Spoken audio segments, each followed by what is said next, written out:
Welcome to the Wreck and Silence Review Show. Today we'll be reviewing the album from one of the first bands to introduce me to the power metal genre, Sonata Arctica, and their debut album, 1999's Ecliptica. Along with Stratovarius' 1997 masterpiece, Visions, and Nightwish's 1998 classic, Oceanborn, this album and band helped solidify the Finnish power metal scene in the late 90s into the mid-2000s.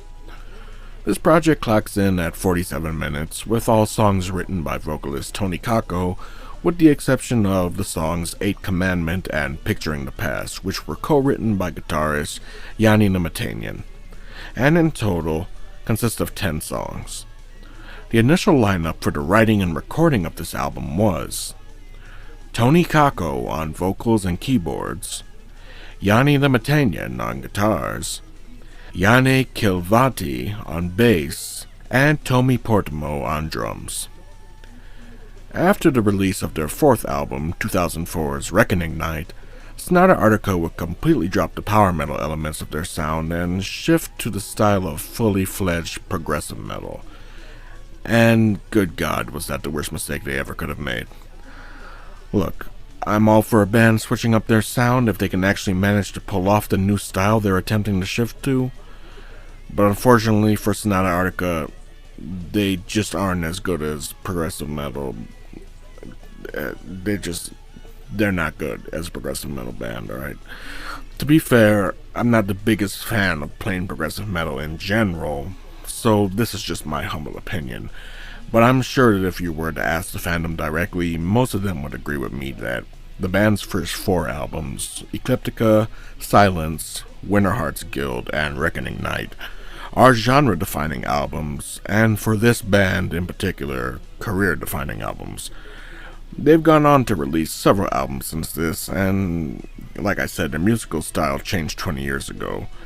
But just like Metallica, their bread and butter are really those early albums, whether they want to admit it or not. So, let's not waste any more time and let's get to it. Join me as we dive into our review of Sonata Arctica's debut album, 1999's Ecliptica. Track number 1, Blank File.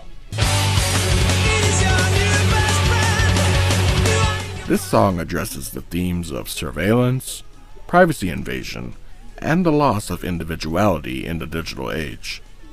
The lyrics suggest that in today's world, our lives are constantly under scrutiny and control, with corporations and institutions possessing vast amounts of information about us. Now, it's not my favorite song on the album, but it's still a pretty decent track.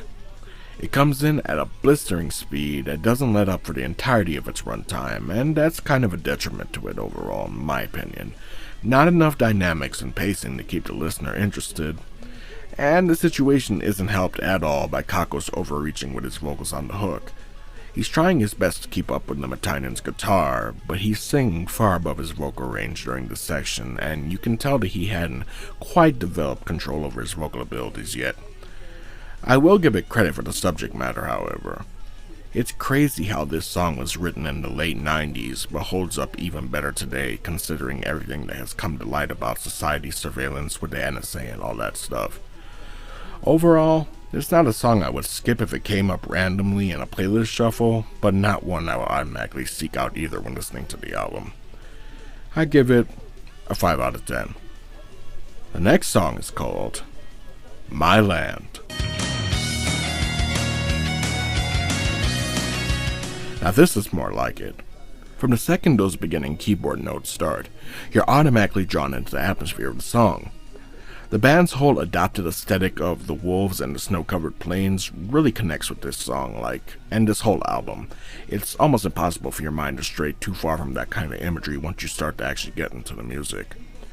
Kakko's first lines over Namatanyan's chugging riffs really get things going. My own land has closed its gates on me. All alone, the world is scaring me. The bass and the drums keep up nicely with the other sections, and overall it's one of the best entries on the album. I give it a 10 out of 10. The next song is called Eighth Commandment. And this was the very first song that I ever heard from this band, and it immediately intrigued me enough to further explore their catalog. The melody is great on this one, and although it comes at you at a blistering speed, Kako's voice fits much better over this arrangement than it did on the Blank File song, and the hook is extremely catchy. Stay for a while, stay forever. Sing for the times you are bound to betray. Run for your life, run forever. Your eyes tell a lie, and the liar must always die. Another strong entry to this album. I give this one another 10 out of 10. The next song is called Replica. As you can see, when you look at me, another pretty decent song here. This one is much slower, and it's a nice break in pace from the breakneck speed we've experienced thus far. This song is kind of 50-50 for me. I like the melody and the lyrics and the verses and how Kako delivers his vocal lines. But then there's the hook. And I mean, it's not the worst thing in the world, but I have to admit it. And I hate using this term because I believe it's heavily overused every time someone doesn't like something. But in this case, there's just no other way to word it. It's corny. The fucking hook is corny, alright? It's fucking corny. I said it, but I'm not proud of it. But it's the truth. Nothing's what it seems to be. I'm a replica. Empty shell inside of me. I'm not myself. I'm a replica of me. Yuck. I'm sorry, but Tony, what the hell were you thinking? Overall, I'm split on this track, so I'll give it a 5 out of 10. The next song is called Kingdom for a Heart.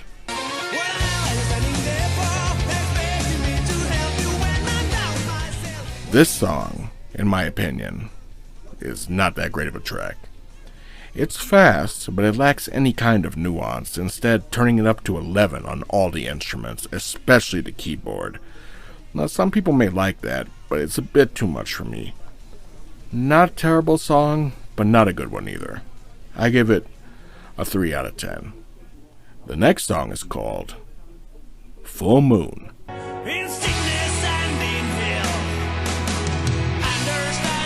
This is one of the strongest tracks on the album, and it's safe to say that it's the song these guys are most known for. The soft, chilling piano intro, the transition into a full-force motherfucking race to the goddamn hills with the melodies, and that hook, this song was sure to be a classic from the start.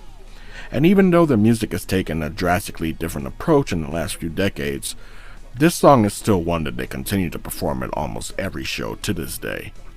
Everything about this song makes for a great listening experience. It's practically impossible to not see a pack of wolves running through the plains in Finland under the moonlight. And the guitar work? Man, Jani Lematainen is severely underrated as a guitarist. Just listen to his work in this song, particularly the solo, and in other songs on this album too, like My Land, Eighth Commandment, and Destruction Preventer. The quintessential Sonata Arctica song. I give this one a 10 out of 10. The next song is called Letter to Dana. Dana, my darling, I'm writing to you. So, this song is another one I don't particularly care for.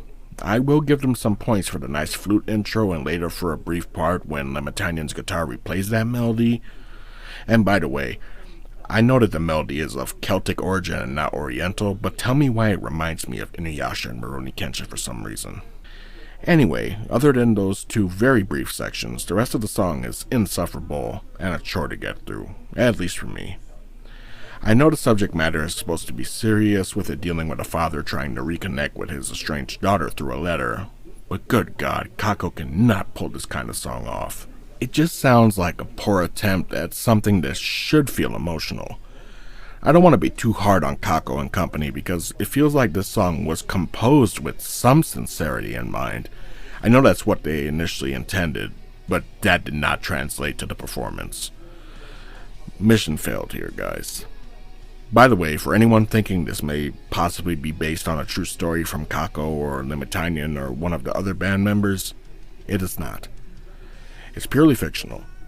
Kako has even gone on record stating that the name Dana was taken from Gillian Anderson's character from the X-Files, Dana Scully. All in all, I would recommend skipping this song. I give it a 1 out of 10. The next song is called Unopened.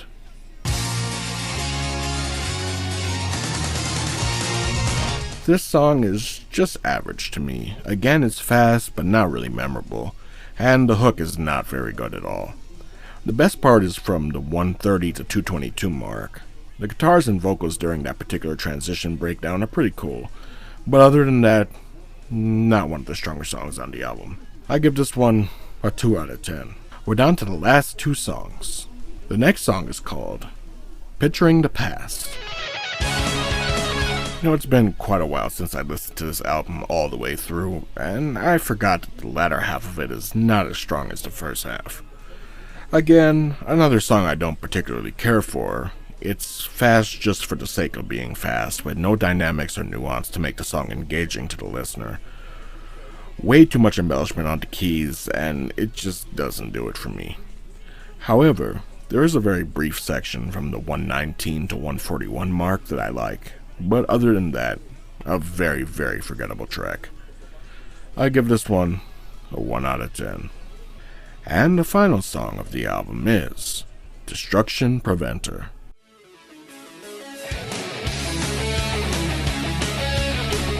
Thankfully, we end the album on a really, really strong note. Destruction Preventer is one of the best songs on the album, right up there with Full Moon, Eighth Commandment, and My Land. Everything about this track is great. It's fast and energetic, but has enough dynamics and catchy melodies to keep you interested throughout, and that catchiness applies to the hook as well. It's actually running through my head right now as I write this. A great way to close out the album. I have no complaints. I give this one a 10 out of 10. All in all, this is a pretty decent debut album for the band. Not perfect by any means, as there are a few tracks I don't particularly care for. But the few songs that are good are really, really good.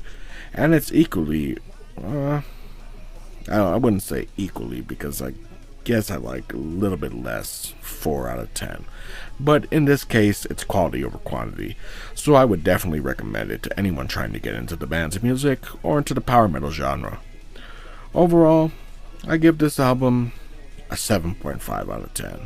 I'd like to take this time to thank my editor for his hard work. I wouldn't be able to do this without you, so thank you. And to thank you all for your time as well. I sincerely appreciate it. I hope you all enjoyed this review, and I hope you decide to check out Sonata Arctica's music. At least the early albums. It's worth a listen. Until next time, everyone, be safe and take care of yourselves and each other.